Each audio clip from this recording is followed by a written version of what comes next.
21 Black R&B legends who ruined their careers in seconds. What if one terrible decision could turn an R&B superstar into a cautionary tale almost overnight? These were voices that once dominated radio-packed concert halls and created songs millions still remember.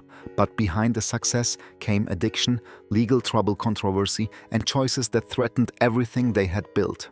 Some suffered devastating falls, while others fought their way back when almost everyone had counted them out. And as you'll discover, not every so-called career-ending scandal actually ended a career. Which legend do you think paid the highest price for their mistakes? Tell us in the comments, subscribe to Golden Black Legends, and stay with us as we uncover the shocking stories behind some of R&B's most unforgettable rises and falls. Rick James. Rick James once seemed unstoppable. During the late 1970s and early 1980s, the Buffalo-born singer transformed funk and R&B with his rebellious image, explosive stage presence, and music that refused to fit neatly into one category. His 1981 album, Street Songs, became his commercial high point, powered by Give It To Me Baby and the enduring Super Freak. Yet while fame was exploding around him, James developed a serious cocaine addiction, and over time his private chaos began consuming the career he had fought so hard to build. The most damaging chapter arrived in the early 1990s. James and his girlfriend, Tanya Hijazi, faced criminal charges stemming from violent incidents involving women. In 1993, James was convicted of assault and related offenses and eventually served time in prison. The consequences went far beyond negative headlines. At a time when a new generation of R&B, funk, and hip-hop performers was taking over popular music, James lost precious years of freedom and professional momentum. After his release in 1996, he attempted to rebuild his career. He returned to performing and remained enormously influential, but he never again occupied the commercial position he had enjoyed during the Street Songs era.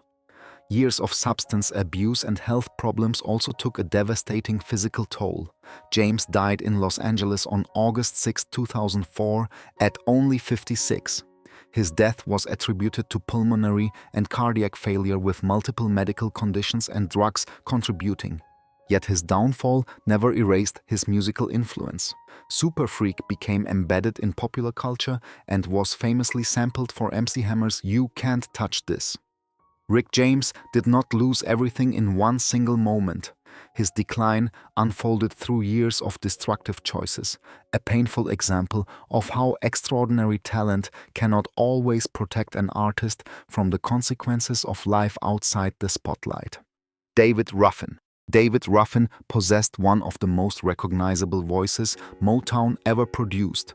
When he stepped forward with The Temptations' On My Girl, released in late 1964, his raw, pleading tenor helped turn the song into the group's first #1 hit on the Billboard Hot 100. Soon came unforgettable performances on songs such as Ain't Too Proud to Beg, Beauty Is Only Skin Deep, and I Wish It Would Rain. Ruffin was no longer simply another member of the group, he was becoming one of its defining voices. But enormous success brought serious problems. As Ruffin's profile increased, tensions developed within the Temptations. Historical accounts describe growing demands for special treatment, missed performances, difficult behavior, and increasing cocaine use. His desire for greater individual recognition also conflicted with Motown's carefully controlled group structure. By 1968, the relationship had deteriorated badly enough that the Temptations dismissed Ruffin and replaced him with Dennis Edwards. But saying Ruffin's career ended immediately would be false. Motown launched him as a solo artist, and My Whole World Ended the Moment You Left Me became a major hit in 1969. He continued recording throughout the 1970s and scored another substantial success with Walk Away From Love. What he never fully regained was the extraordinary position he had occupied during the Temptations' golden period.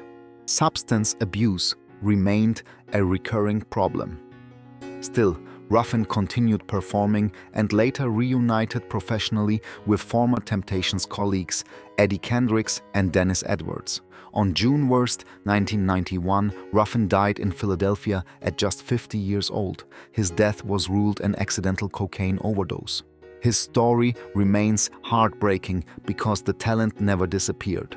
David Ruffin had already achieved something most singers could only dream about: a voice recognizable within seconds. His choices damaged his career and shortened his life, but they could not erase My Girl or the remarkable recordings that made his voice immortal. Bobby Brown. Bobby Brown entered the late 1980s, looking almost unstoppable. After leaving New Edition, the Boston-born singer transformed himself into a solo superstar with Don't Be Cruel in 1988. The album produced hits, including My Prerogative, Every Little Step, and Ronnie sold millions of copies and helped make Brown one of the defining figures of New Jack Swing. His energetic performances, rebellious image, and unmistakable charisma suggested that an enormous solo career was only beginning. But fame soon became intertwined with instability. Brown's highly publicized marriage to Whitney Houston in 1992 attracted relentless media attention. More damaging to his professional momentum were his own struggles with substance abuse and repeated legal problems. During the 1990s and 2000s, arrests and personal turmoil increasingly competed with his music for headlines. His 1992 album, Bobby, still performed strongly, but subsequent releases never reproduced the extraordinary commercial impact of Don't Be Cruel. Accuracy matters. However, Brown did not simply destroy his career in seconds. His decline as a dominant hitmaker unfolded gradually, shaped by changing musical trends, long gaps between albums, addiction, and decisions that damaged his public image. His personal life later brought devastating losses. Whitney Houston died in 2012. Their daughter, Bobby Christina Brown, died in 2015 at only 22. Brown later lost his son, Bobby Brown Jr., in 2020. These tragedies belong to a much later chapter and should not be falsely presented as the cause of his original commercial decline. Brown eventually spoke publicly about sobriety and continued touring, including reunions with New Edition. His story is therefore more complicated than a simple downfall. Bobby Brown reached heights few R&B performers ever experienced, lost tremendous momentum during years of turmoil, yet survived long enough to reclaim part of his legacy. Whenever My Prerogative begins, listeners are reminded why he once stood at the very center of American R&B. Ike Turner. Ike Turner occupies one of the most complicated and troubling places in American music history. Long before his name became synonymous with scandal, Turner was an influential musician, bandleader, producer, and arranger. His work around Jackie Branston's 1951 recording, Rocket 88, placed him near one of the formative moments of early rock and roll. Later, alongside Tina Turner, he built the Ike and Tina Turner Revue into a ferocious live act known for performances that combined R&B, soul rock, and relentless stage energy. But the story behind that success became impossible to separate from abuse. Tina Turner publicly described years of physical and psychological abuse during their marriage and professional partnership. She left Ike in 1976 and their divorce was finalized in 1978. Her later accounts, including her 1986 autobiography, I, Tina, permanently transformed public understanding of their relationship. Those revelations were not merely celebrity gossip, they became central to how Ike Turner was remembered. His problems extended beyond his marriage. Turner struggled with cocaine addiction for years and accumulated legal troubles.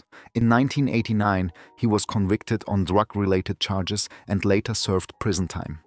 His reputation and mainstream career had deteriorated dramatically from the period when the Ike and Tina Turner Revue commanded major stages. Yet accuracy requires acknowledging another chapter. Turner eventually returned to recording and received renewed recognition for his musicianship. His 2006 album, Risin' with the Blues, won the Grammy for Best Traditional Blues Album in 2007. That comeback did not erase the documented abuse Tina described, nor should musical achievement be used to minimize it. Ike Turner died on December 12, 2007 at 76. Cocaine toxicity was listed as a significant factor in his death. His legacy remains deeply divided, an influential musician whose contributions helped shape popular music, but whose abusive behavior and addiction caused enormous harm and permanently overshadowed much of what he created. L. DeBarge.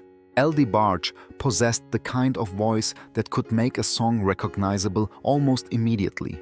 As the distinctive falsetto at the center of the family group, DeBarge, he helped define some of Motown's most polished R&B of the early 1980s. Songs such as All This Love Time Will Reveal and Rhythm of the Night established the group as major crossover stars, while L's delicate soaring vocals became their signature.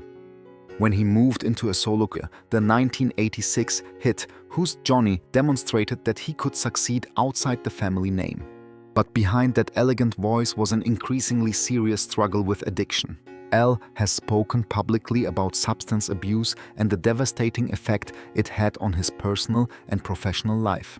As the years passed, legal problems and periods away from the recording industry interrupted what once appeared capable of becoming a much larger solo career. His difficulties eventually included multiple arrests and incarceration, while long stretches without major new releases left younger R&B artists occupying the space he had once commanded.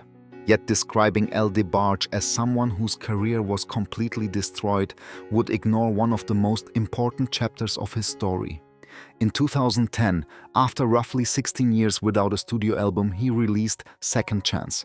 The project became an unexpected comeback and earned multiple Grammy nominations. Its title carried obvious emotional significance.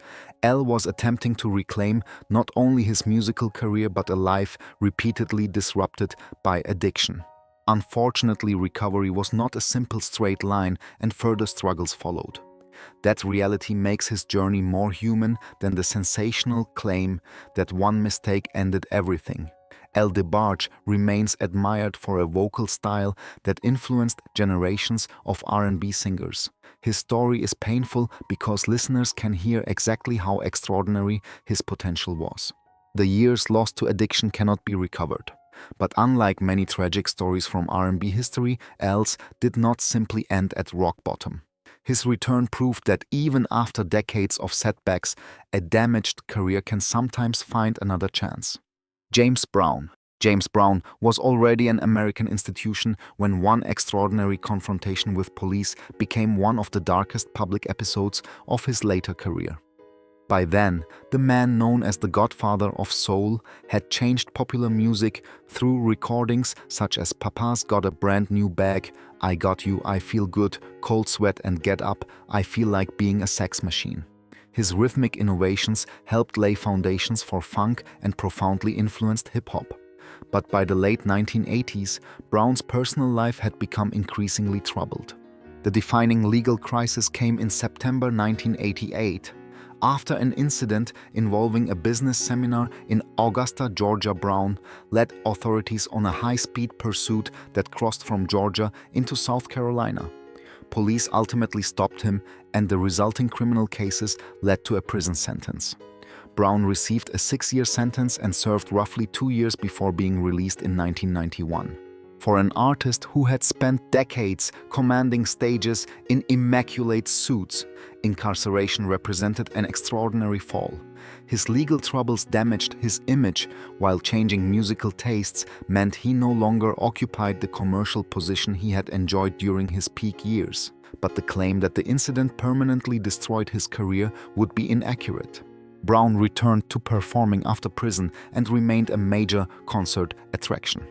His historical importance continued growing as generations of hip-hop artists sampled his recordings.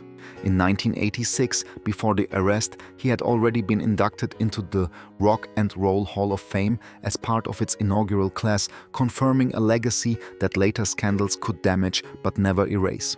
James Brown died on December 25, 2006, at 73. His story demonstrates the difference between destroying momentum and erasing greatness. Brown made serious mistakes and faced serious consequences.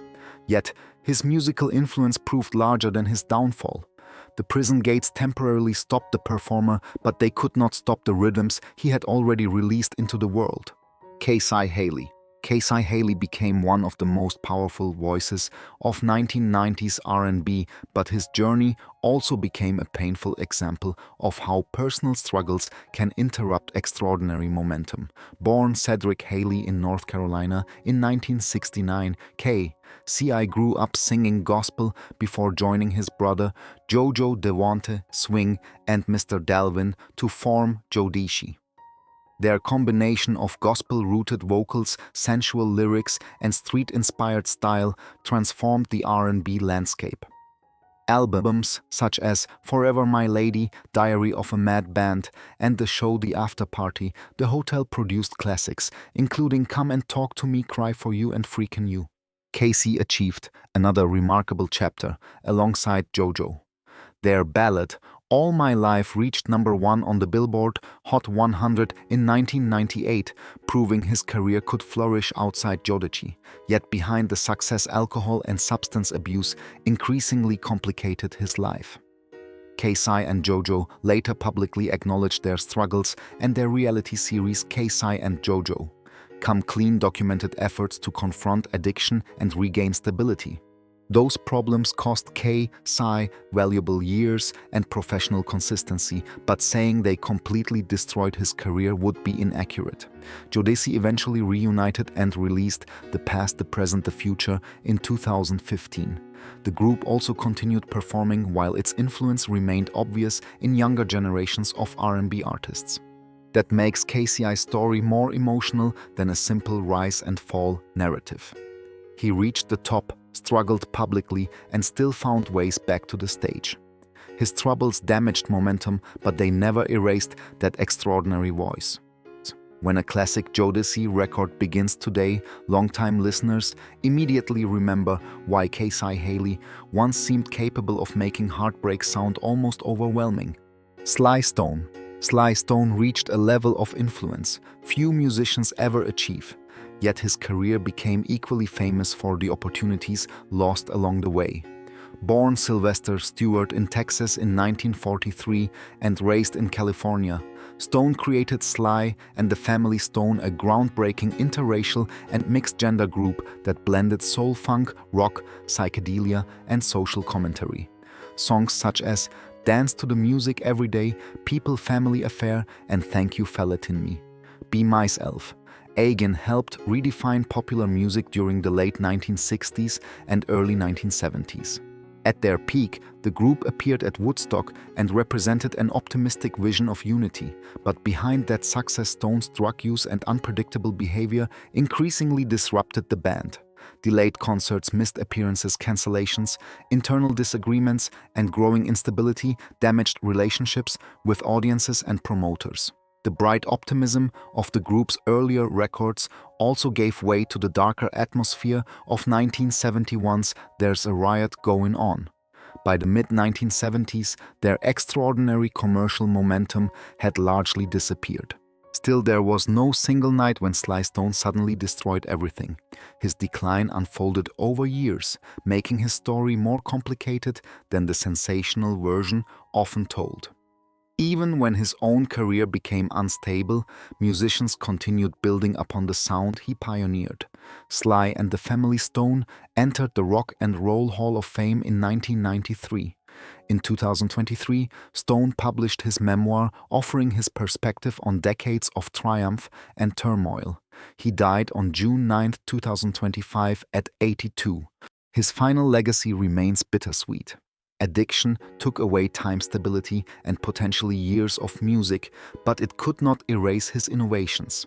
Sly Stone may have lost control of his career, yet generations of funk, R&B, rock, and hip-hop artists continued carrying pieces of his sound forward. R. Kelly. R. Kelly's story represents one of the most dramatic collapses in modern R&B history. During the 1990s and 2000s, the Chicago singer became a hugely successful songwriter, producer, and recording artist. Songs including Bump and Grind, I Believe I Can Fly, Ignition Remix and Step in the Name of Love helped establish his commercial dominance. He also wrote and produced material for other artists, giving him influence extending far beyond his own albums. For years, however, serious allegations of sexual misconduct existed alongside that success. Legal accuracy is essential when discussing what happened next. Kelly was acquitted in an Illinois child pornography trial in 2008. That outcome must be distinguished from the federal convictions that came much later. Accusations and investigative reporting continued, while the 2019 documentary series Surviving R. Kelly dramatically intensified public scrutiny. That same year, RCA ended its relationship with him. His professional collapse became definitive through federal criminal prosecutions. In 2021, a New York jury convicted Kelly on racketeering and sex trafficking-related charges. The following year, he was sentenced to 30 years in federal prison. A separate federal trial in Chicago resulted in additional convictions involving child pornography and enticement, followed by another sentence largely structured to run concurrently. By that point, this was no longer simply a celebrity scandal damaging record sales. Serious criminal convictions and decades of incarceration had effectively ended the mainstream career Kelly once possessed. His trajectory therefore differs from artists whose careers declined because of addiction-changing tastes or one reckless incident. Kelly spent decades achieving enormous musical success, while allegations accumulated around him before federal convictions permanently transformed his public legacy. The contrast is staggering. A performer once heard constantly on radio and celebrated at major award ceremonies ultimately became defined by criminal trials, convictions, and imprisonment rather than another musical comeback. Wilson Pickett. Wilson Pickett was one of soul music's most electrifying voices, a performer whose recordings could explode from the speakers with remarkable urgency. Born in Alabama in 1941, Pickett emerged as a major force during the 1960s, recording enduring songs, including In the Midnight Hour, Land of 1000 Dances, Mustang Sally, and Funky Broadway. His work with musicians associated with Stax in Memphis and Fame Studios in Muscle Shoals helped shape the sound of Southern soul, and his gritty vocal delivery influenced generations who followed. But the heights of the 1960s could not last forever. As musical tastes shifted during the 1970s, Pickett's commercial presence declined. Personal difficulties increasingly complicated the picture, including substance abuse and legal problems. In 1991, Pickett was arrested following an incident involving Donald Aronson, then mayor of Englewood, New Jersey. A more serious episode occurred in 1992 when Pickett struck an elderly pedestrian while driving. He later pleaded guilty to drunken driving and received a jail sentence. These incidents caused further damage to his public image, but saying they instantly destroyed his career would be historically misleading. Pickett's days as a dominant chart performer had already faded long before his most notorious legal troubles occurred. His artistic reputation proved far more durable. Pickett was inducted into the Rock and Roll Hall of Fame in 1991, recognizing the enormous importance of the recordings he had created decades earlier. He died from a heart attack on January 19, 2006 at 64. His later life contained mistakes with serious consequences, yet those chapters never eliminated his musical significance. Wilson Pickett's career may have lost its commercial fire, but his greatest performances never did. More than half a century later, In the Midnight Hour can still make an old record sound startlingly alive. Jaheim Hoagland entered R&B with a voice that seemed built for another era, deep, soulful, and instantly recognizable. Born in New Brunswick, New Jersey in 1978, he broke through with Ghetto Love in 2001 and quickly established himself as one of the strongest male vocalists of early 2000s R&B. Songs such as Could It Be Just in Case Anything and later Put That Woman First connected particularly well with listeners who missed the emotional directness of classic soul. His albums performed strongly, and for several years, Jaheim appeared positioned for a long career. But his momentum eventually slowed. Changes in the music industry, long periods between major releases, and controversies surrounding his public image gradually shifted attention away from his recordings. The most damaging legal episode arrived in 2021 when authorities in New Jersey arrested Jaheim after responding to a report involving animals at his property. Officials alleged that numerous dogs were found in poor conditions, and he faced animal cruelty-related charges. The case generated disturbing headlines and significantly changed the conversation surrounding a singer once primarily known for romantic ballads. However, it would be inaccurate to claim that this single incident destroyed Jaheim's career overnight. His mainstream commercial visibility had already declined before 2021, and he had not maintained the chart dominance of his early years. His last studio album before that period, Struggle Love, arrived in 2016. What makes Jaheim's story especially frustrating for longtime R&B listeners is the undeniable quality of his voice. At his peak, he offered something increasingly rare, modern production wrapped around an old-school soul delivery. His later controversies damaged his reputation, but they cannot rewrite what those early records meant. For fans who remember hearing "Put That Woman First" for the first time, Jaheim remains a reminder that possessing a remarkable voice does not guarantee a smooth or permanent place at the top. Etta James. Etta James lived a career filled with breathtaking triumphs and devastating personal battles. Born Jamesetta Hawkins in Los Angeles in 1938, she began recording while still a teenager and eventually created some of the most enduring performances in American R&B and blues. Her 1961 recording of At Last became her signature, while songs such as I'd Rather Go Blind, Tell Mama, and Something's Got a Hold on Me demonstrated a voice capable of moving effortlessly between tenderness and raw emotional force.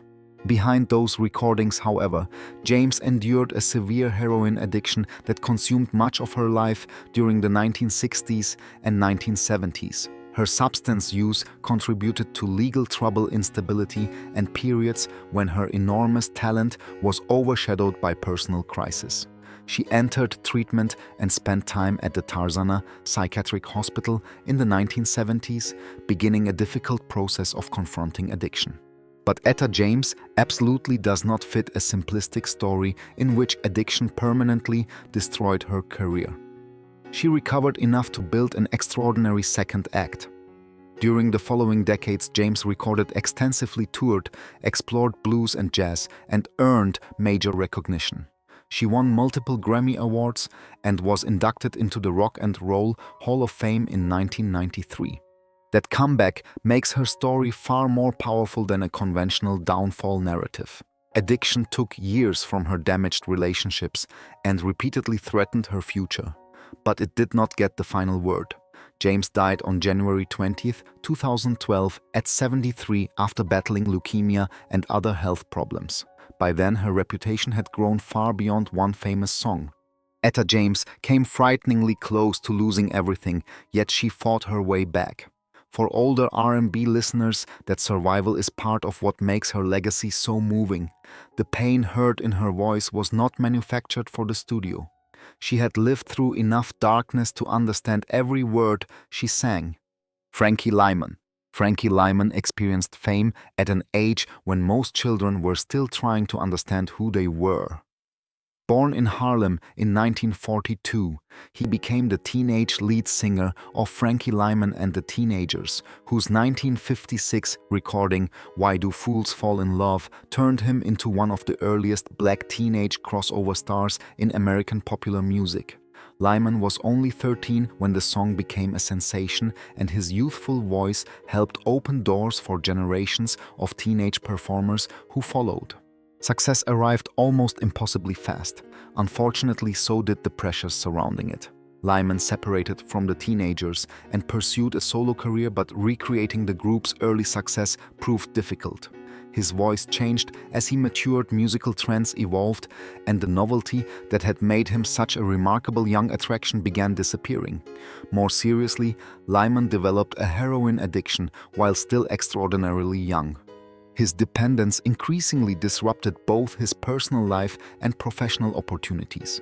By the early 1960s, his recording career had lost much of its momentum. Attempts to return never restored the extraordinary position he had occupied as a teenager. He later entered the US Army, but his struggle with drugs continued after his service.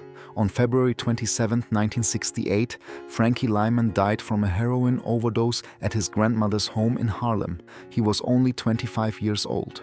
His story is particularly heartbreaking because his career effectively contained an entire rise and fall before many artists even released their first album. Yet it would be unfair to reduce Lyman to addiction alone. Why Do Fools Fall in Love remained enormously influential, and Frankie Lyman and the Teenagers were inducted into the Rock and Roll Hall of Fame in 1993. Lyman's tragedy was not simply that fame disappeared, it was that adulthood barely had time to begin. Behind that joyful teenage voice was a young man whose success came too quickly and whose life ended far too soon. Chris Brown. Chris Brown's career presents a major complication for any title claiming an artist completely destroyed his career because despite a devastating scandal, he remained commercially successful. Born in Virginia in 1989, Brown became a teenage star when his debut single Run It reached #1 on the Billboard Hot 100 in 2005. His combination of singing, dancing, and stage charisma quickly positioned him as one of R&B's biggest young performers. Everything surrounding his public image changed dramatically in February 2009. Brown assaulted his then-girlfriend Rihanna before the Grammy Awards. He later pleaded guilty to felony assault and received probation, community, labor counseling requirements, and other court-ordered conditions. The incident caused enormous reputational damage, disrupted promotional opportunities, and permanently became part of discussions about his career. Accuracy, however, requires acknowledging what happened afterward. Brown's career did not end. He returned to the charts, released numerous successful albums and singles, toured internationally, and maintained a large fan base. His 2011 album FAME reached #1 on the Billboard 200 and later won the Grammy Award for Best R&B Album. Subsequent decades brought additional hits and major tours. Brown has also faced other legal disputes, arrests, lawsuits, and allegations over the years.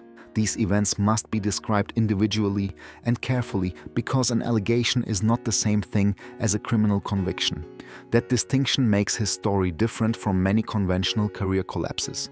The 2009 assault profoundly altered his reputation, but it did not eliminate his commercial career. For a video about R&B stars whose careers were damaged by their own actions, Chris Brown fits strongly. For a title claiming his career was completely destroyed, he does not. His story instead raises a more uncomfortable question.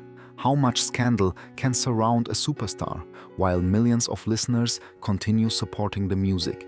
Hank Ballard.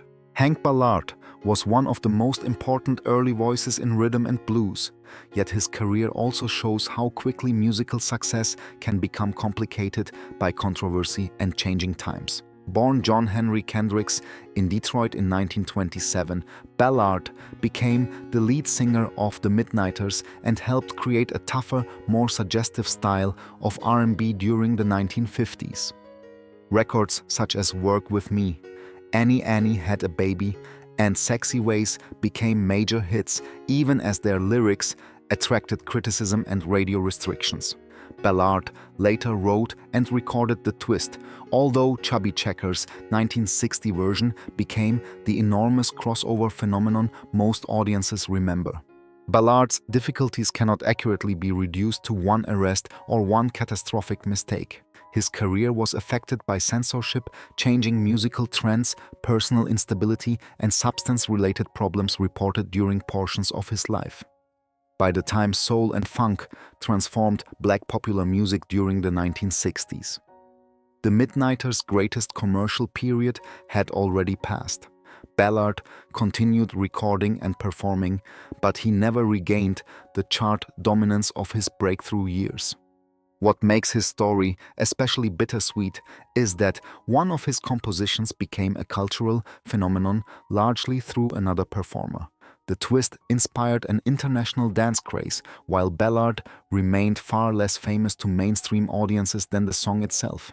Yet history eventually gave him greater recognition. Hank Ballard and the Midnighters entered the Rock and Roll Hall of Fame, acknowledging their enormous influence on R&B and early rock and roll. Ballard died in 2003 at 75. His career was not destroyed in 1 second.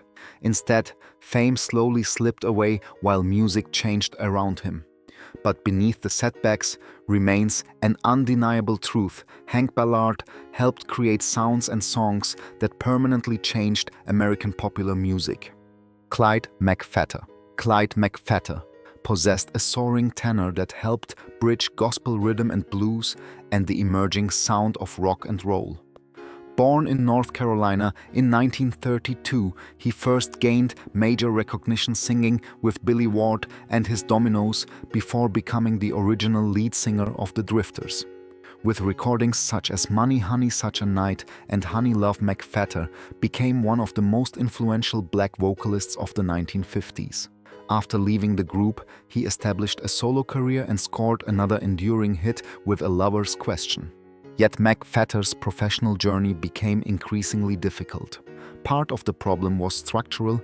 Despite helping make groups successful, he often lacked the financial control and long-term security that his fame might have suggested. After military service and his transition into solo work, he continued recording, but changing musical tastes gradually reduced his commercial presence. Alcohol became another serious problem during his later years, as younger soul performers emerged during the 1960s. McPhatter struggled to maintain the prominence he once enjoyed. He eventually spent time living and working in England before returning to the United States. By then, the singer who had helped shape an entire vocal tradition was no longer commanding the attention he once received. For accuracy, McPhatter should not be portrayed as destroying everything through one infamous incident. His decline involved alcoholism, industry changes, career decisions, and the painful realities faced by many early R&B performers who received less financial reward than their influence deserved.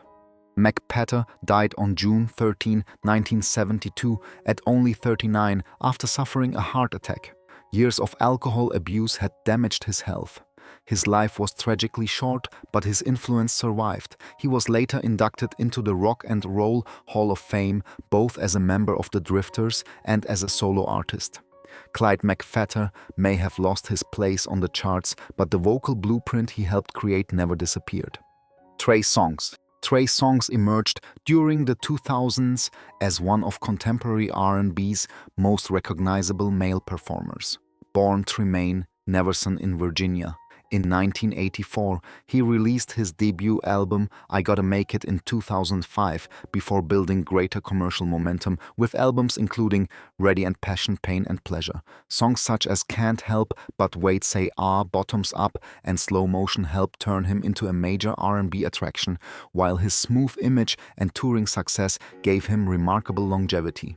Over time, however, the conversation surrounding Songz increasingly expanded beyond music. He has faced multiple accusations, lawsuits, and legal disputes involving alleged sexual misconduct or violence. These matters must be described with extreme precision. Allegations and civil claims are not automatically proof of criminal wrongdoing, and individual cases have had different legal outcomes. One widely reported criminal incident occurred following an altercation at a Detroit concert in 2016. Songz later pleaded guilty in 2017 to 2 misdemeanor counts of disturbing the peace, while more serious charges were dismissed as part of the resolution. Other controversies followed in subsequent years, creating repeated negative headlines around a performer once primarily discussed for his records. Yet the title "destroyed his career" remains too absolute. Songz did not suddenly disappear after one incident. His music continued accumulating streams, and his established catalog retained a substantial audience. At the same time, his visibility as a dominant mainstream R&B figure became less consistent than during his commercial peak. That distinction is important for a no-fake news script. Trey's songs represents a career increasingly overshadowed by controversy, not a career conclusively erased by one proven event. For longtime listeners, the contrast is striking. The singer who once seemed positioned to remain one of R&B's leading romantic voices now has a public story in which legal disputes and allegations frequently compete with the music itself. Tevin Campbell was still a teenager when his extraordinary voice made him one of the brightest young stars in R&B. Born in Waxahachie, Texas in 1976, Campbell received an enormous early opportunity after attracting the attention of industry figures including Quincy Jones. He appeared on Jones's acclaimed Back on the Block project before establishing himself as a solo artist.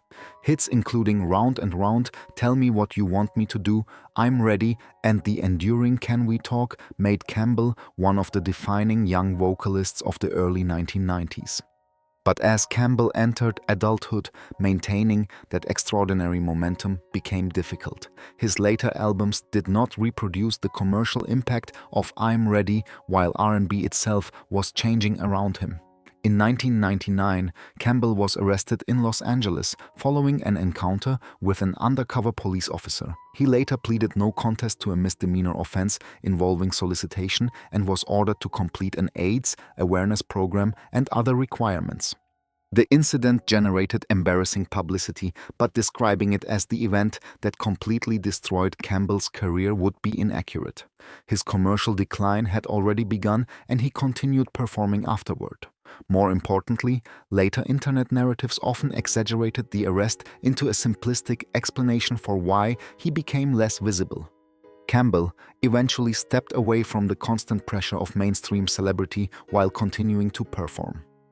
In later years, renewed appreciation for 90s R&B introduced his catalog to younger listeners, and Can We Talk remained particularly beloved. In 2022, Campbell publicly confirmed that he identifies as gay after years of speculation.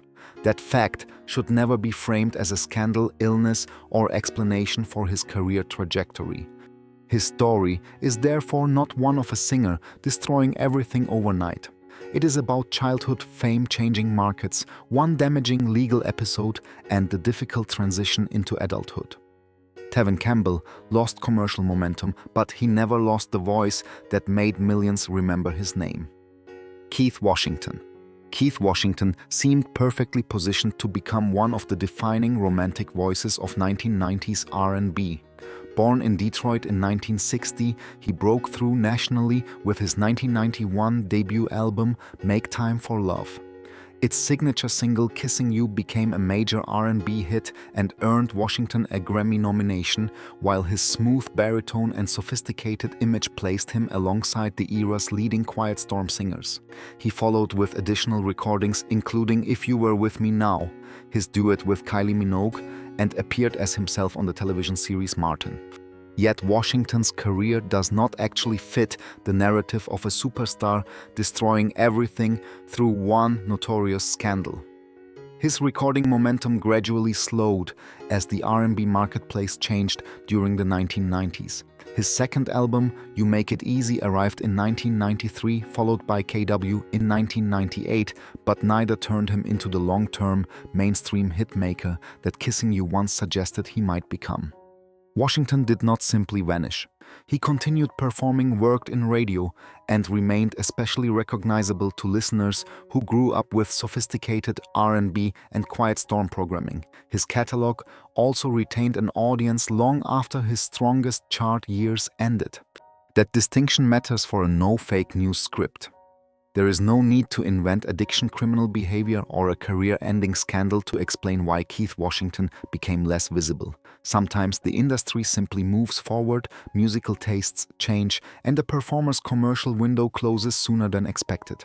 For longtime R&B fans, Washington's story is less a dramatic downfall than a question of unrealized momentum.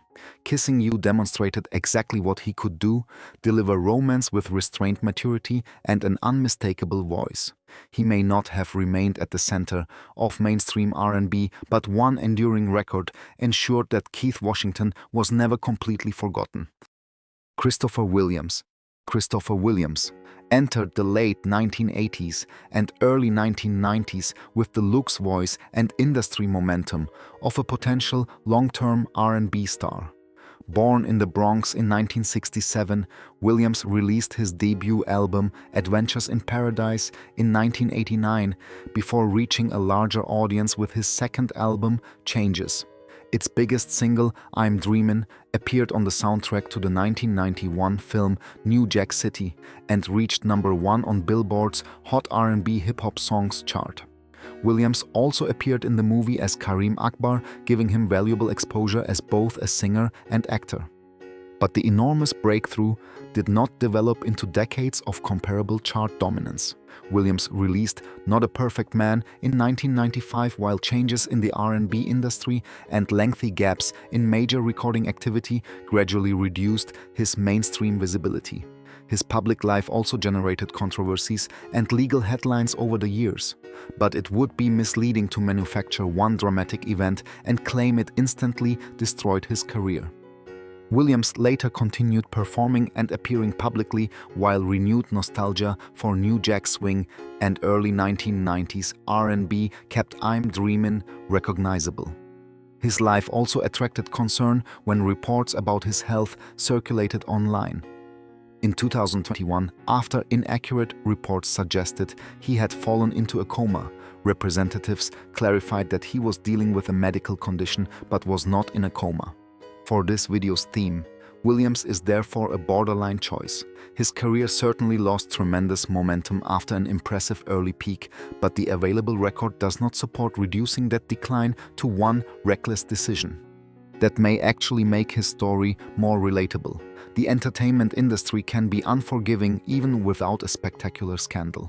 Christopher Williams once had a #1 R&B record, a role in an iconic black film, and seemingly unlimited possibilities. Decades later, I'm Dreamin' remains the clearest reminder of just how brightly his star once burned. Oran Juice Jones. Oran Juice Jones created one of the most unforgettable R&B records of the 1980s, but turning a spectacular breakthrough into a lasting career proved far more difficult. Born in Houston, Texas in 1957, Jones became closely associated with Def Jam and its R&B-oriented subsidiary OBR. In 1986, he released The Rain, a dramatic tale of betrayal that combined singing with a memorable spoken confrontation. The song reached #1 on Billboard's Hot Black Singles chart and crossed into the top 10 of the Billboard Hot 100, suddenly making Jones a nationally recognized performer. The Rain was distinctive because Jones did not merely sing about heartbreak, he acted it out. His theatrical spoken section gave the record a personality that listeners remembered decades later. But that enormous success created another challenge. How could he follow something so unique? Subsequent singles failed to reproduce the same crossover impact, and his later albums never matched the commercial explosion of his breakthrough. Importantly, there is no credible reason to turn Jones's career trajectory into a fabricated scandal story.